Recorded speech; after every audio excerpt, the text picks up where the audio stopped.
ಈ ಮಧ್ಯೆ ಕೃಷ್ಣನ ಶಂಖದ ನಾದ ಮುರನ ಕಿವಿಗೂ ಬಿತ್ತು. ನಿದ್ರೆಯಿಂದ ಎಚ್ಚೆತ್ತವನಂತೆ ಮೈ ಮುರಿದ ಮುರ ಏನಾಗುತ್ತಿದೆ ಎಂದು ನೋಡಲು ಹೊರಬಂದ.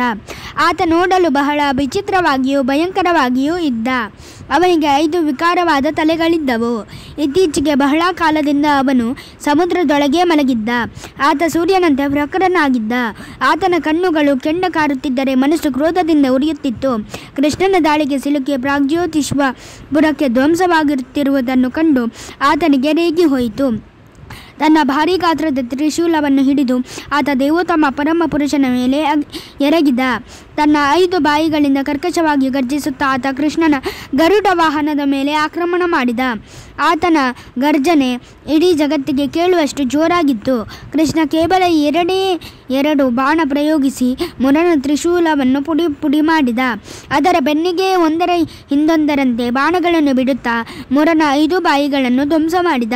ಈ ದಾಳಿಯಿಂದ ತತ್ತರಿಸಿದ ಮುರ ಕೃಷ್ಣನ ಮೇಲೆ ತನ್ನ ಗದೆಯಿಂದ ಪ್ರಹಾರ ನಡೆಸಲಾರಂಭಿಸಿದ. ಗದೆಯ ಹೊಡೆತ ತನ್ನ ದೇಹದ ಸಮೀಪಕ್ಕೆ ಬರುವ ಮೊದಲೇ ಕೃಷ್ಣ ಅದನ್ನು ತನ್ನ ಗದೆಯಿಂದ ಚೂರು ಚೂರು ಮಾಡಿದ.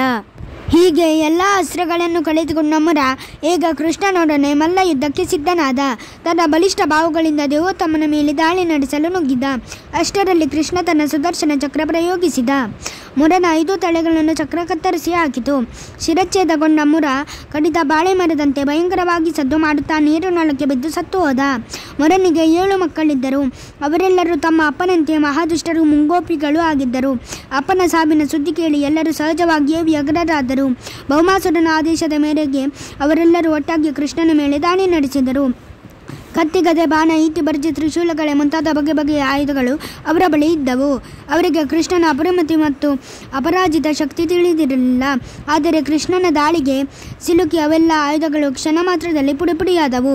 ಬಳಿಕ ಕೃಷ್ಣನ ಬಿಲ್ಲಿನಿಂದ ಹೊರಟ ಶಕ್ತಿಶಾಲಿ ಬಾಣಗಳು ಮುರನ ಪುತ್ರನನ್ನು ಹೊಡೆದುರುಳಿಸಿದವು. ಇದರ ಬೆನ್ನಿಗೆ ಭೌಮಾಸುರನ ಸೇನಾಧಿಪತಿ ಪೀಠ ಎಂಬಾತನು ಕೃಷ್ಣನಿಂದ ಹತನಾದ. ಈಗ ಭೌಮಾಸುರ ಕೆರಳಿ ನಿಂತ. ಭೂದೇವಿಯ ಮಗನಾದ ತನ್ನ ಮೇಲೆ ಕೃಷ್ಣ ಈ ಪರಿದಾಳಿ ನಡೆಸುತ್ತಿರುವುದು ಕಂಡು ಆತ ಕೋಪದಿಂದ ಕುದಿಯಲಾರಂಭಿಸಿದ. ತನ್ನ ಮಿತ್ರರು, ಯೋಧರು, ಸಹಾಯಕರು ಕೃಷ್ಣನ ದಾಳಿಗೆ ಸಿಕ್ಕಿ ರಾಶಿ ರಾಶಿಯಾಗಿ ಸತ್ತು ಬಿದ್ದಿರುವುದನ್ನು ಕಂಡು ಅವನ ಮನಸ್ಸು ಕದಡಿ ಹೋಯಿತು. ತಕ್ಷಣ ಆತ ಸಾವಿರಾರು ದೈತ್ಯಾಕಾರದ ಬಲಶಾಲಿ ಆನೆಗಳೊಂದಿಗೆ ಕೃಷ್ಣನನ್ನೆದುರಿಸಲು ನಗರದಿಂದ ಹೊರಬಂದ. ಈ ಆನೆಗಳನ್ನು ವಿಶೇಷವಾಗಿ ಸಮುದ್ರದ ತೀರದಲ್ಲಿ ಸಾಕಿ ಬೆಳೆಸಲಾಗಿತ್ತು. ಪತ್ನಿಯೊಂದಿಗೆ ಗರುಡ ವಾಹನವೇರಿ ಆಗಸದಲ್ಲಿ ಮೆಲ್ಲಗೆ ತೇಲುತ್ತಿದ್ದ ಕೃಷ್ಣನನ್ನು ಭೌಮಾಸುರ ನೋಡಿದ. ಗರುಡ ವಾಹನವೇರಿ ಕುಳಿತಿರುವ ಕೃಷ್ಣ ಸತ್ಯಭಾಮೆಯರನ್ನು ನೋಡಿದರೆ ಬಾನೆತ್ತರದಲ್ಲಿ ತೇಲಿ ಹೋಗುತ್ತಾ ಸೂರ್ಯಕಿರಣದಿಂದ ಲಕಲಕಿಸುವ ಕಾರ್ಮೋಡದಂತೆ ಕಾಣಿಸುತ್ತಿತ್ತು.